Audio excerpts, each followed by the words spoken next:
Ever watched an amazing TikTok video and couldn't find it again? Don't worry. TikTok's watch history feature makes it easy to revisit videos you've recently viewed. In this tutorial, I'll walk you through the latest method to check your TikTok watch history in 2026. Step 1. Start by launching the TikTok app on your Android or iPhone.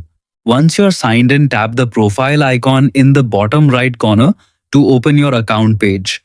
Step 2. On your profile screen, tap the three-line menu in the top right corner.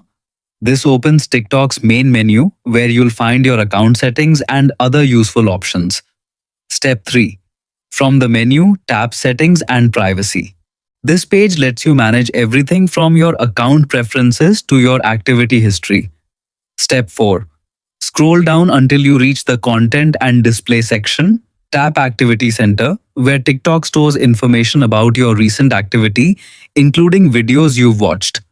Step 5. Select Watch History. You'll now see a chronological list of videos you've recently watched.